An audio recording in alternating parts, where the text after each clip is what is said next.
Hello, everybody. Welcome to the Successful as Fuck show, podcast, live stream, all the good stuff. I am here with Tameeka Leon today. She is an expert on goals and success, which makes me so excited because that is what our show is all about. Tameeka, welcome to the show. Hey, Raya, thanks so much for having me on here. You are so welcome. Tell us a little bit about yourself and tell us how you serve people. Okay, so like you said, I'm Tameeka, and for me, as a confidence and goal success coach, my main focus is working with high achieving women and helping them redefine what success means to them and how that looks in their life. And then together, we'll create a plan to actually make that happen. Yeah, that's awesome. That's so pivotal to what the book is about. I mean, people think they see successful as fuck and they're like, "Oh, that's not for me because I'm not successful as fuck." And my answer is, who told you that? You know what I mean? Exactly. Because Yep. that is not true. Like everybody is, because if you say you are, you are. Yes. Yes. And no one can take that away from you. So if you are what is the word, abdicating your ability to be successful to somebody else, then that's your choice to say you're not because you're not. Exactly. So I think that's so important. Tell me a little bit about, if we were to rewind and to go back to your early years in adulthood when you were thinking what success was. I see your like vision board behind you. Mhm. Like maybe if you had a vision board back then, what were the types of things on there? What did you think success was when you were earlier? And I know we always laugh at this question because it's so ridiculous. Okay, so I'll tell you this, and I didn't really think much about it until like late last year.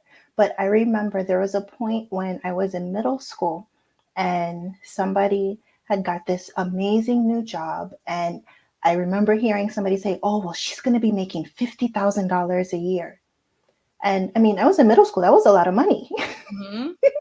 But I didn't realize I held on to that Yes. number subconsciously. And then it was also looking at, okay, you get a job in corporate. That's because where I grew up, it was more so like warehouses and factories and things like that. So there weren't a lot of corporate jobs there weren't any big corporations around. So getting a job in a corporate office, that was a big deal. Then it was like, oh, they gave me a work phone. That means I'm important, you know? Right. And then having a work laptop. And then it's like, oh, well, if I have meetings, that means that I'm important. So it's just Mhm. like all of these little things that you keep seeing, like all these like managers and directors. It's not until I started having each of these things that I realized that I didn't really want all those things, because all it meant was that your time wasn't as much of your time. Right.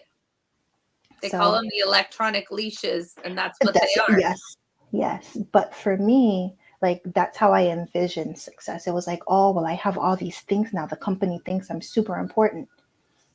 So yeah, that's what it started out as. Yeah, my number was sophomore year physical therapy made 40,000, and I thought, hot damn, Wow. forty Wow. thousand Yeah. dollars. Sign me up. You know what I mean? That sounds amazing, like, and I wanted an Acura or a cabriolet. Like those are Oh my my two. God, I loved both of those. I used to love Acras, but because of, I think there was a few girls in my high school that had the cabriolets. I thought they were the cutest cars. Yes. But Yes. I don't like convertibles because I don't want my hair blowing all over the place. So I don't know why I wanted one. Also, I live in Washington, so, like, when would we put it down? Like, ever? Like, maybe 2 weeks out of the year? I don't know. Like, our dreams when we're young are not practical. They're just, like, and I don't think dreams and goals have to be practical, but, like, cabriolet in Seattle, Washington, probably not. Um, but I just like, those are the things where I thought like, man, if I could have an Acura, that means that I've really made it. Or if I could Mhm. make $40,000 a year, or even I remember the jump, like, and I was a mom, like I had gotten married and I was a mom and I was working at Ross Dress for Less. And I was making $6.75. And they made sure to let me know I got an extra 25 cents because I had experience. So, Wow.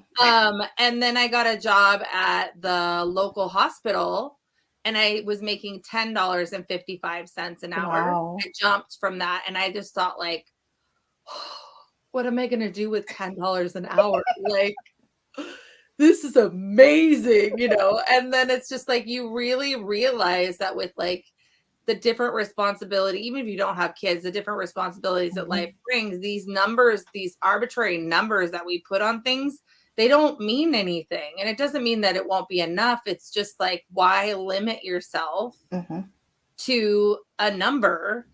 And I'm taking this course right now called New Money. It's my friend Monique Gaffney who's teaching it. And she was talking about how that, the financial cap, the threshold that we put ourselves under. Mm-hmm. And for her, it was $100,000. Like she knew that she could easily make $100,000, maybe not keep it, but she could make it. Yeah. And she capped herself there. And Mm-hmm. even she wouldn't look at her finances, and she was afraid of looking at her finances, and she ended up like reaching 100 grand without even knowing it and sabotaging it at that immediately before she even knew it. Yep. And I just thought, man, and that is, she talked about how we do that with weight, like how we have a certain pound range that we're comfortable in, and how if we get down to a certain point, we will get ourselves back up to that comfort line. Yep. And if we get over that comfort line, we'll work to get back to that comfort line. Yep. And it's just so interesting what we do. Because we have these expectations and thoughts around what is acceptable for us or what is reasonable.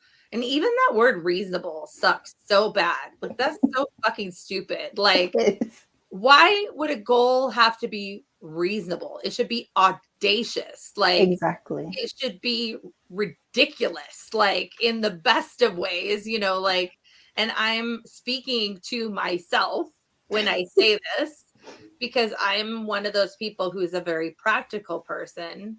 And I want to know, like, how we get there. Like I used to say, God, just show me the end. Like, just show me the end. So then I'll feel okay because I'll know that we get there okay. Like, I'll let go of the details of getting there, but not knowing the end, I'm worried about all the steps to get there. Yeah. But you don't get to see the end, because if you saw the end could be many, many things. And the journey there is the whole point, Mm-hmm. and that's why the book talks about redefining success, like you're saying, like putting the stake in the ground where you say, this is a success. This was a success, even if it was something not good, Mm-hmm. but it was a success for you. Yes. Like I mean, I think of people lost in addiction and, doing not good things for themselves. But if they can find something that they made a step forward, that's a Mm-hmm. win. Even if you're Absolutely. lost in your addiction, but you made a step forward, like maybe you made it to one meeting and then you used right after the meeting. Still a win. Yeah. And you can always pick back up and go to the next meeting. Yes. Yes. So I love that. Talk to me a little bit more about, like, as you moved forward, like what brought you to, like, what types of things happened that you overcame and then brought you to this point where now you want to help people with goals and success? So for me, the biggest part was I actually attained each of those things that in my mind equaled success. So the more I attained it, the more I worked. Yes. But I just kept thinking, I'm like, oh, well, if I just do this, then that's going to prove my worth to the company. And I just, kept adding more and more things. There were some points that were fairly exciting. Like I love doing things where we had like a committee that would plan fun events for the employees, but it also included like fundraising, things like that. So I was leading that. And then we had like another small committee, and it was working with other locations and finding people that wanted to learn more about the company, have mentors, learn more about the other locations, and just overall grow within the company. So then I started leading that. And it was just doing all of these things. And then everything changed like almost overnight. So we had been acquired. Well, this was the new company, but it was time for us to finally start integrating our old company into the new company. And that's when everything started changing. But it was also around the time that it was like right after I turned 35. And once you hit your 30s, Yes. that's when everything changes. Like your metabolism changes, like the way that you see things because you have more experience, all of that changes. So I went from being, well, one, I was always just used to having like this extremely high metabolism, never having to worry about anything, to all of a sudden constantly putting on weight that I wasn't used to and didn't know how to take care of. I didn't know how to handle that. And then I went from being the expert in my role to being somebody, in a brand new role, completely new. So I went from being an expert to feeling like I was starting all over in like Right. kindergarten again. And it was at that point that I realized how much I held on to that identity of being the expert. Mm-hmm. So I had that. And on top of that, as you start going through and you're in a new company, you have new people that you're working with. So I already was dealing with the fact that I was putting on weight and dealing with the fact that I was no longer the expert. And now I see all these, these young ladies, they're coming in, they're like in their early 20s. And I just keep looking at them. I'm just like, I remember having that much energy. I remember being that skinny. I remember being that excited for all the possibilities. So all of that just kept gnawing at me. And it was a few months. And it was like every day I was getting lower and lower and lower. And I didn't know what was wrong. Like I had been promoted several times. Everybody was like, "Oh, well, you're doing great. You have all this happening." But inside, I was like, "I don't know why I'm not happy. Everybody else is telling me I should be happy. Why am I not happy for all of this?" And it Right. was at that point that I decided to ask myself, "Okay, what do I want?" I let go of the why am I not happy, and I solely focused on answering the question of what do I want? And that's when I realized I was chasing after what I had been told equaled success, but I had never defined what it meant for me. Right. So Yeah. once I did that, that's when I realized, because before that I was leading a team, so I had the experience of working with team members, helping them reach their potential, helping them see that they actually did have the potential to do things that they had never done before, and that's what I enjoyed. So Mm-hmm. that's what brought me to this point where it was like, okay, I've been through this. If I can prevent anybody else from going through this, then that's what I'm going to do. Yeah, absolutely. I think the difference too is when you're going through the motions like you're describing and meeting the things that you think are going to bring you that sense of accomplishment, it all hinges on external validation. Hmm. Everything depends on the even being an expert. Says who? Yep. Says them. They're like, "Oh, you're the expert in this. You're the go-to person. I'm going to come to you because you're the go-to person." And then Yep. starting over, and I always call it feeling stupid because that's how I feel. That's exactly how it felt. Yes. Like if I'm starting, I hate being new at something. I hate it. And I have no motivation to learn it because I feel so like almost a sense of shame that Hmm. I don't already know this thing that nobody expects me to know. Yes. But I feel so embarrassed that I am so new at it. And I hate that I'm so new at it. And even like I think about this, I'm like currently being held back because I'm working on a coaching program to go with the book. Yep.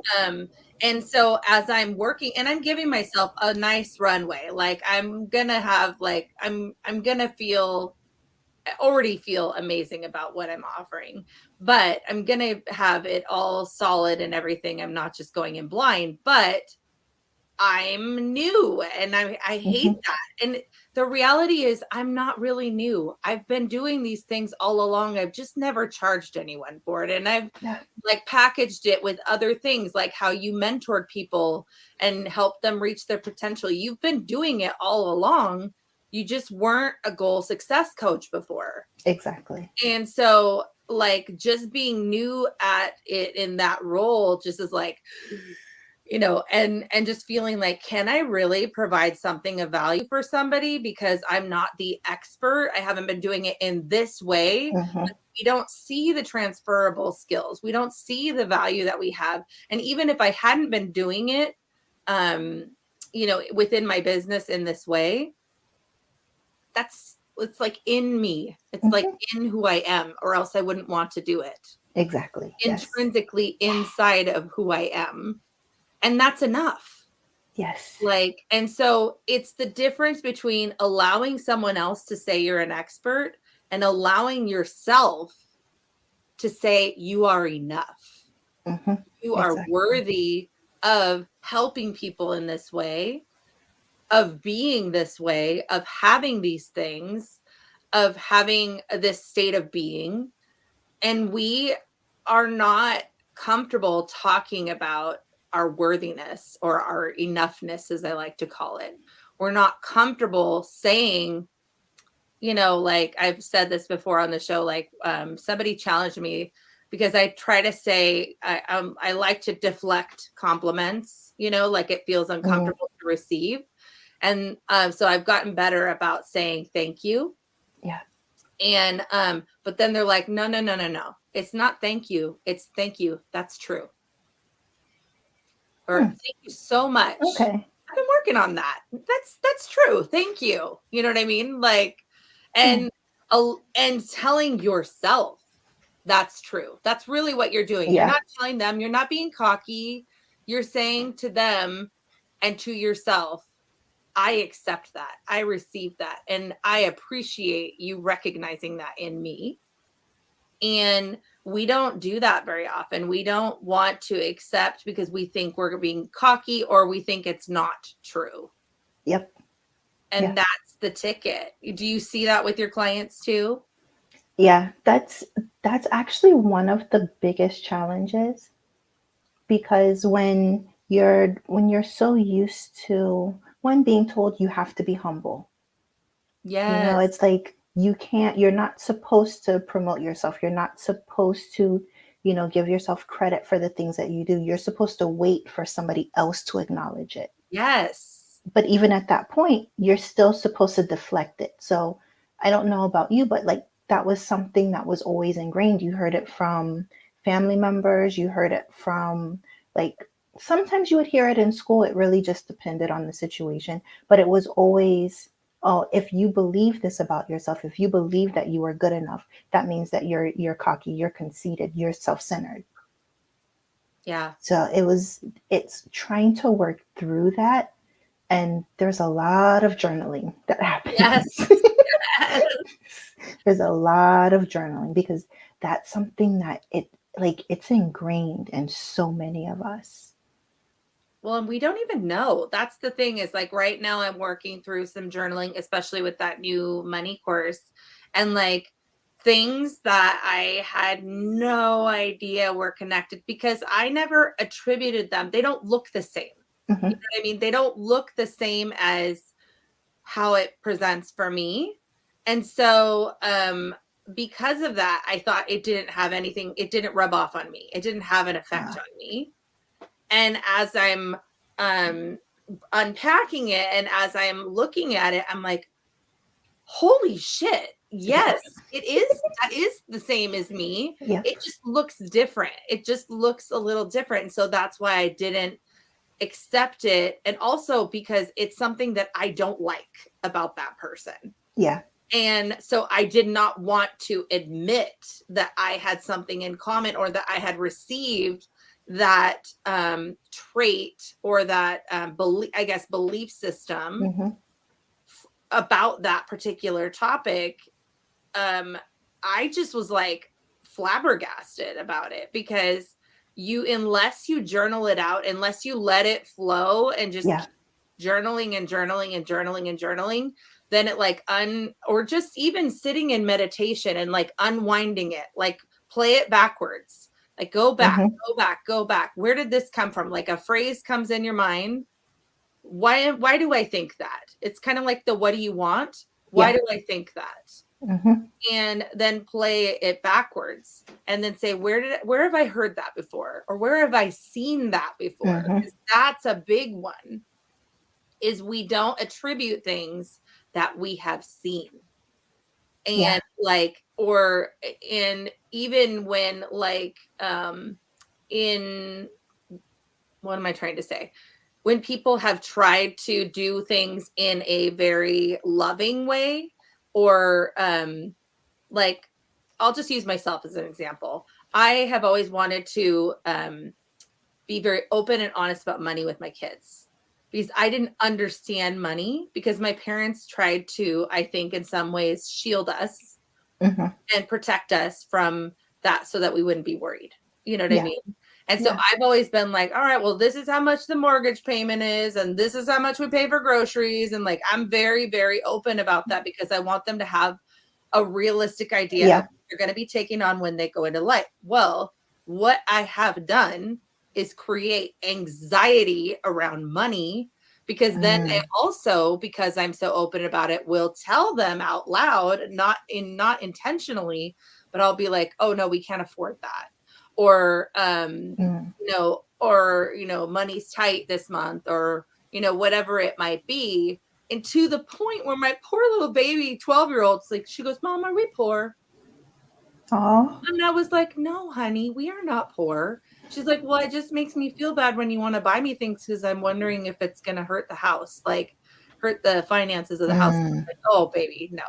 Like, that's just mama like going off, like, don't Yeah. even listen to me. Like, that's just my own lack mentality, like, really, that's not true. Like, we do have what we need. We do have all those things. I'm just like, I have a mindset that is geared Yeah. towards that, but that's not the reality. And if I say that I can pay for something and we want to buy something for you, then we can.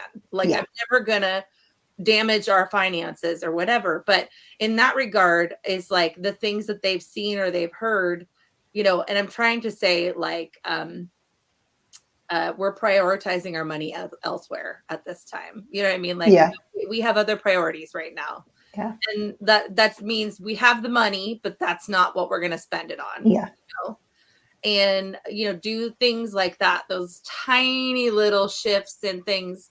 But then I wonder, like, my daughters are 23 and 21 and they're petrified of getting credit cards, and I'm like, guys, you got to get credit cards because you're not going to be able to buy a house or rent a car, Yeah. That's or the unfortunate side of it. Yeah. like, you got to do it. And they're like, I'm scared. Like, what if I screw it up? And what if I rack up a whole bunch of debt? I'm like, buy a pack of gum per month. You know what I mean? Like, I don't care, Yeah. but like, just, or have me hold it for you, like whatever, but you got to have credit. And so, those are the things where I'm like, oh man, I think I messed it up. Not intentionally. We try Yeah. to do good by other people. Like, here I was trying to do something different, Yeah. but I still messed it up. And so we have to like unwind it for ourselves. And Yeah. thank you. We have to unwind it for ourselves and come to, again, like, what does financial success, what does Mhm. professional success, what does personal success look like for us, by us, Yes. not because of anything else. And then stop the mindset and stop the horrible thoughts that we tell ourselves in the worst case scenarios, because at the end of the Yeah. day, like, what is the absolute worst that can happen? Like, the absolute worst that can happen is that I lose absolutely everything, but we're still together and we sleep on couches or we go to a shelter, and my kids will still be taken care of because I'll be damned. And Yeah. maybe I miss a couple meals. Okay. Like, Yeah. all right, there, done. I've done the worst case scenario. Can we move on now, please? But, what do you see in terms of your clients? Do they do that same type of, worst case scenario type thing? Or how do they define it for themselves? Like, what type of work do you do to get them there to help define it? So we do, and as part of, so I have a membership, and as part of that, I have a course called Redefining Success. I'm actually working on kind of switching that up a little bit. But as part of that, I do touch on what Tim Ferriss calls fear setting. I don't know if you've seen his TED talk about it, Mm-mm. but it's basically the same concept. You take all of your worst case scenarios, and instead of setting goals, you're setting yourself up for, okay, if this happens, you now have a plan for if these worst case scenarios happen. So no matter what, that takes away a lot of that anxiety, because Mhm. it's like, okay, if this happens, well, now I know what I'm going to do, but I've also put something in place where I can try to avoid that scenario happening in Right. the first place. So we do have like a worksheet that we go through with that and go through that process. But as far as defining success, the first thing I start with is, well, visualization, vision boards. Yeah. Because once you picture what you want your ideal life to look like, then you can start working backwards to try and say, okay, what do I need to actually make that happen? And a lot of times, the things that we're told equal success are nowhere near the things that would actually make us happy in the end. Right. Like so many people, they're like, oh, well, I need to make $100,000. I need a big house. I need the most expensive cars. I need like, like the most expensive clothes. And it's like, what do you really want? Like, how do you want your life to look? Come to find out, they might just want a beach house and they want to just be able to travel. You don't need all of these other Right. things to be able to do that. You can find a way to live like that now. Yeah. So it's changing that perspective, changing that mindset, but starting with visualizing what your life actually looks like. Yeah. Absolutely. Absolutely. And believing it, like Yeah. believing it so strongly. And I was talking to one of my best friends who like manifested moving to Hawaii, and Wow. she did it in like she said, I'm going to do it in 9 months. I'm moving my Wow. whole family to Hawaii. She did it in 6. Wow. And like nothing added up on paper. Like nothing added up.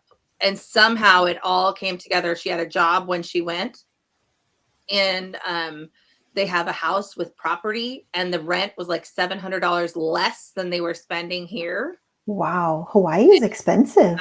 Now all of this they had stayed in an Airbnb, and the house next door, they were thinking about selling it, but they liked her and her Mm. husband so much, they said, would you be interested in renting our house? Because they said they Wow. wanted to move there. And they were like, heck yeah. And they're like, okay, this is how much we'll charge you because we like you. I mean, Wow. like, you can't make this stuff up. Like, it's just so weird. And so, yeah, I said to her, like, I need to like rub off some of that. Like, I want some of that magic. And she's like, well, what do you want? I'm like, I don't know. She goes, that's your problem. Hmm.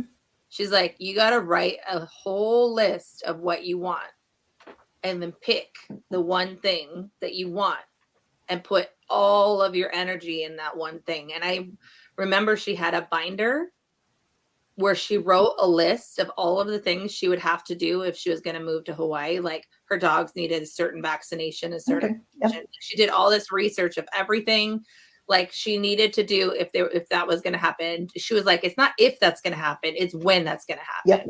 Yep. She started taking the dogs to the vet.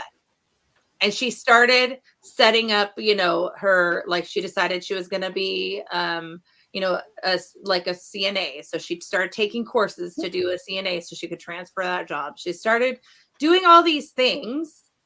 And like with just the most resolute determination Yep. that this was going to happen. And I said, maybe you should take your husband to Hawaii before you move there. Just a thought, and Honestly, I would think the same thing. and then they'd never gone on a trip alone together, and they have 4 kids. And Wow. so they went on this trip, and that's how they met this person. And he, of course, was like in love, like just, whatever. And just all like, and even that trip, like it didn't add up for them to go, like financially it didn't add up, but then it all like came together. And I was like, I need that in my life. I want that in my life. Like just to feel, I want to feel that. Like Hmm. just, that just surety that something in like one piece is gonna work out, because I'm a nervous Nelly. Like I am like a warrior. So that was a very interesting piece of advice. And I like your thought process of the opposite too. Like list out all the things that you think would like prevent you from doing that, or what Hmm. the worst case scenario is, and then how you would solve all those things. Yeah. And part of the process, so we do the visualization first, then we do the fear setting, and at the end is when we create the plan. Mm, So you have the goal, but I also focus on self-care, mindfulness, and gratitude as part of your action plan. Those are always major pieces because no matter what you're doing, no matter what your goal is, if you're not taking care of yourself, it doesn't matter if you reach that goal or not. It's not going to feel good to you. mm-hmm. So I always include those, but you have to go through all of those pieces and clear a lot of the anxiety and start putting in support systems and having the skills to help you get through those challenges before you create your plan, or you won't believe that you can achieve that plan. Mm-hmm. Yeah, absolutely. I think that's so, so true. I mean, and yeah, just having a clear map of what you should, not even should, like what I said something, or not said something, I wrote something down that you said, and that is excited for possibilities. Like you said that about the 20-year-olds, but I Yeah. was just like, I'm 43, I'm gonna be 44 years old this year. I want to feel that. Yeah. I want to take that on. I want to be like, fuck, I have all these things I can do. Like, this Yes. is amazing, all these possibilities that I can do. Like, we're not pigeonholed into one thing just because we're a certain age or we've been doing Yeah. something for a certain amount of time. Like, we are eternal 20-year-olds. We Yeah. just our bodies are a little bit more tired. But I love that that's like what you said and noticed about that. And you're doing that and empowering Yeah. women to, well, I'm guessing women mostly, but Yeah. you're empowering women to take that on for themselves again and say, what does that look like? Okay, let's Mhm. get excited. Let's start. Like, what's possible? Like, Yeah. let's put that all out there and don't hold back. Like, let's just like do, like, if you think it's impossible, then it goes on the board. You know what I mean? Yeah. Like, there's no restrictions. There's no like, reasonable. There's, there's none of that. You know what I mean? Like, potentially, like, no, it's like, this would be crazy. Like, would this be crazy? Yes, that's going on the board, like, um, and if that's the possibility, then, but then also just to take on that mantle of like excitement and just Yeah. know that like it really doesn't matter where you're at. I met this woman who was on my podcast, and she started her career after leaving corporate for decades. And I think she said she was like 65, and she started Wow. her business when she was like 65. She's Wow. teaching baby boomers about LinkedIn, Hmm. and she's amazing. Like she's absolutely amazing, and just like a firecracker, and like and really knows her stuff. At And 65, she would. yeah, and she's like, baby boomers are like afraid of LinkedIn, but they're still working, because you really have to work until you're like 72 now, at Yeah. least. And a lot of them may have had layoffs or things like that, and then they're lost because they were at the same they were taught to stay at the same company for a Hmm. long period of time, and then now they're like, I don't, like, this is all new, and I don't know how to network, and I don't know how to show up professionally, and all this kind of stuff. And So she's like, I got you. I got you, boo boo. Like, come on over here. It's boomer friendly over here. Like, I will help you over, Mhm. do your, make over your LinkedIn, teach you how to use it, teach you how to connect with people. And I just thought, like, what an amazing thing. Here she is going, and she did it because her boss told her, like, she left her corporate career to do this. Her boss Wow. told her, you're really good at this. Like, you should really, like, I love having you here, but you should really think about doing this. Her name is Joyce Faustel. It's Feustel. Anyone who's a baby boomer Hmm. who needs LinkedIn help, find her on LinkedIn. She's amazing. But she was very tech savvy, and not a lot of other people were, and she was helping people already. And he says, make this a business. Yeah. You're like a go-getter, like go do this, like, for yourself. And that's the thing, is like, we can have that level of possibility. We Yes. have to embrace it and redefine, like, success can be having an attitude of possibility. Yep. Yep. Exactly. So we can take Success that can with be us. anything. It's anything to me, whatever it is that's going to make you feel joy, whatever it is that's going to make you feel fulfilled with your life, that is success. That's all it is. It does not have to be anything more than that. What is success to you, Tameeka? For me, it's freedom. So that's time, location, and financial freedom. I love that. I love that. One of the things on my what do I want list, which is right here, and not done, is go on vacation and don't work. Oh, yes. Because I do take vacations, especially, like, we got a timeshare deal. Don't even Mm. start. You know what I mean? Timeshare. But I'm like, if I have it, I'm gonna use it to the max. You know what I mean? Like, I'm maxing out this puppy because I got bamboozled into it, so it's happening. But I always work. Like, not I try and, like, I've gotten better about cutting back, Mm. but I'm worried about the explosion when I come back, Ah, like that backlash of being gone, which always happens. But, like, I want to just not worry about that. I just want to be present and be with my family and go to mhm. the pool with my daughter, or play at the billiards, you know what I mean, or whatever it might be. Walk around wherever we are, Yeah. and not stress about work, and not, like, I've gotten better where I don't take any calls. I used to take calls while we're on vacation. Okay. Yeah, that's I don't do that anymore. But I do check in with my team because I have two VAs. okay. So I do check in with my team, but I don't do it every day. And but even that, I mean, like, I'd love to, like, get it down to, like, one, like, Yeah. midpoint. Be like, how's it going? What do you need from me? Like, whatever, whatever, whatever. All right, cool. Yeah. If it burns down, let me know. You know what I mean? Like, what did I used to tell my kids? If you're not broken, barfing, or bleeding, I don't want to hear about it. You know Yeah. what I mean? Like, that's pretty much what we have to take on.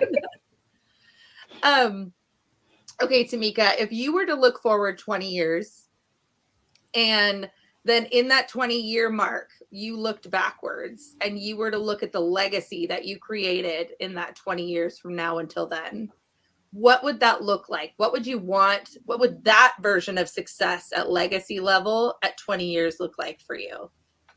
So for me, at 20 years, well, I'll say this. So when I started my business, probably about 2 years after I first started, I gave myself a really big goal. I'm still nowhere close. It's only been about a year and a half since I set it. But that goal was to help 100,000 women Mm. in 10 years. So I set that goal in 2020, and I'm working to achieve that by the end of 2030. So, as part of that, my legacy that I want to leave behind is that no matter what you're doing in life, no matter where you are, you always have time to focus on you. You need to be a priority in your life. And it's having women take ownership of that, having them take responsibility for their own fulfillment within their lives, and spreading the word that it's okay to be ambitious. We're allowed to be ambitious as women. We can have, just as many big, huge goals as anybody else, but it's also making time to take care of ourselves and teaching the younger generations what that looks like so that they're not, fighting these battles of, Mm. oh, I can't take time for myself because all of these things need to get done. It's teaching them from the very beginning so that they're not fighting these stories of, I need to always be busy. Right. Yeah. Oh my gosh. So good. So good. Well, Tameeka, I always close with the same question because I get the most amazing answers. And that is, what is the best piece of advice that you've ever been given? So I have two different ones. One of them I think was actually kind of funny. The first time I heard it, I didn't understand and I was a little offended. But there was someone who told me he had to be probably in his like late 50s at this time. It was somebody at work, but he told me he never gave advice to anyone under the age of 27. Mm, And he said that because until you're 27, you feel like you know everything. You feel like you have all the answers and you're not open to the advice of somebody who's been there and who's gone through what it is that you're going through because you feel like their situation is different and you won't have the right. same obstacles. So that is one piece that I do think about a lot. Yeah, I think that's true. As a mom of a Exactly. 23 and a 21-year-old, I'm like, have you scheduled the primary care doctor yet? Yeah. All the things. Yeah, so it's not until, and like I said, when he first said it to me, I wasn't 27 yet. So once I hit 27, that's when I was like, okay, you know what? I understand now. I get it. Yes. Yep. So that's the first one. The second one actually comes from a series. So one of my favorite authors, and funny enough, I never got into this genre until I read this first book. And I still don't know what made me read this first book. I think I got it for free somewhere. But so the author is Nalini Singh, and she has a few different book series, but this one that I got hooked on is called the Changeling series. And in this, you have three different races. This is set like 100 years in the future. There's three different races. You have a race that's like purely psychic, like they're in their heads, like everything about them is in their heads. That's where their strengths are. You have changelings, and they're the ones who change into animals. And then you have just regular humans. So, but the very first book in that series, so with the Psi race, they have their powers are different. So not everybody has the same power. But because they tried to erase emotion, there was one power that they didn't, because they couldn't eliminate it. But what they did was tell this group of people that basically they were useless. Mm, They didn't tell them what their true strength was. They just told them that they didn't have any strengths. And that group was the empaths. mm, So that was the first book, but it was seeing the characters go through realizing the lies that they had been told their entire lives, and then coming to grips with the fact that they do have a very unique power and that there is power within that, and them taking ownership of that and being able to step forward.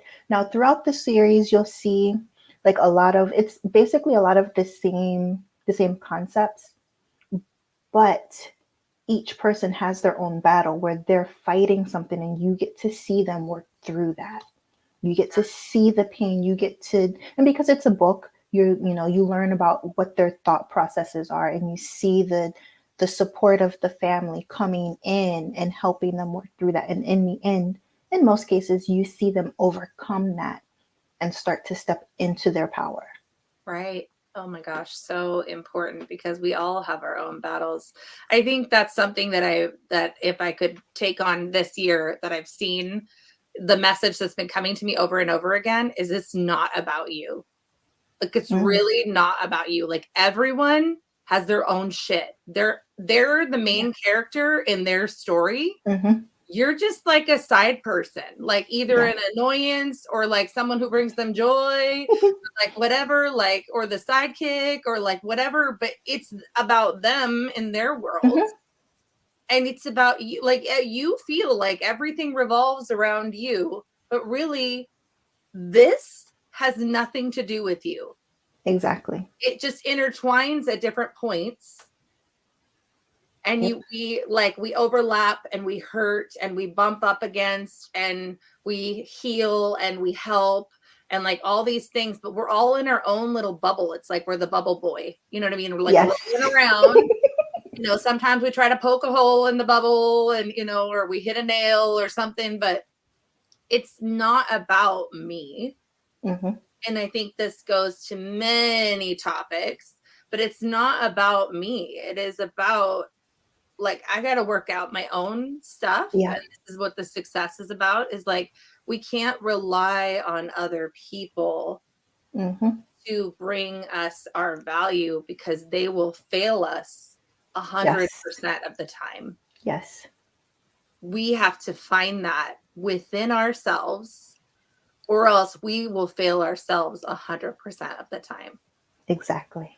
Because we can't, like, if we're looking and looking and looking, it's never going to come.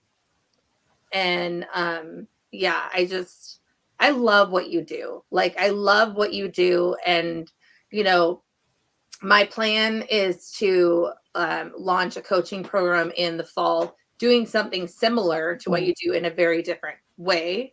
But I just like, and I don't feel like there's any competition. There needs to be more of this discussion. Yeah. There needs to be more of people showing up in different modalities in different ways, because people connect in different ways with people. And that's why I just had to have you on the show, because what you do is so special. And you're helping shed light and open doors and what is it? Be excited for the possibilities. You know what I mean? Because that's what it's really, really about, is like, you don't have to be 20 Exactly. to look at the world with that, like, wide-eyed view. Like, have a wide-eyed view, like open your eyes. Yeah. See it from your eyes. Stop looking through lenses that are someone else's eyes. Yeah. That's what we're doing. We're just putting on different glasses and going, yeah, that's kind of blurry, but I can make it work, like, or they're dirty, you know what I mean? Whatever it might be. Like, so I think what you're doing is really helping people shed that. And then it's almost like putting on glasses that are the right prescription and going, oh my God, this is what the world looks like. You know what I mean? Like, Yes. like the whole time the leaves looked like that, like, and that's what you're doing. You're helping women put on the right prescription. Yes. And see the world in a new way. And I just think that's beautiful. Yes, thank you. Thank you. And I was excited when you first told me about your book. I was just like, yes, I love it. Yes. Because that's exactly what it's about. It's you taking ownership. You are the only one responsible for your life. Yes. And for what happens. It's like, you have outside influences, but you are responsible for the direction that you take. Yes. And the book is my story, but it's really our story. It's just through the lens. I'm just the one with the big fat mouth who's willing to own up to the things that I've done wrong and to talk about the things that have happened to me, so that I can show and illustrate the points that in real life. But it's our story. That's what this show is about, other people's stories, to illustrate other people's lives. You don't get my story unless you buy the book. You know what I mean? Like, which, P.S., I do have to mention before we close that this week is the pre-sale opens on Thursday for pre-orders of the book. Please reserve your book by purchasing. There's also like a lot of different tiers with perks and things. I'm going to be giving away some, not giving away, it'll be in with your book package, but the merch. So I'm going to have some t-shirts to say I am successful as fuck. There'll be stickers. There'll be other little fun goodies. There's also an event that I'm going to be holding with the 10 traits of a successful person. And so I would ask that you would please support. This topic is so, so, so important. And all of the proceeds of this pre-order goes towards the cost to publish the book. And we need to get this book out to the public. So even if you can't financially support, share it. But if you have the funds to financially support the book, I, with my whole heart, ask that you would do so. So that, look for that on Thursday. And thank you, Tameeka, so much for joining us. If you would like to reach out to Tameeka and learn more about what she's doing with people, we have included her information in the show notes. So I invite you to please reach out to her. And if you have any questions, she's your go-to person, because this woman is on fire. She's amazing, and she's changing the world 100,000 women at a time. Yes. Thank you again, Tameeka. Thanks so much, Raya. All right, guys. Thank you. This has been another episode of Successful as Fuck. And we hope that you'll join us next time, which is tomorrow. So, all right, guys. Thank you.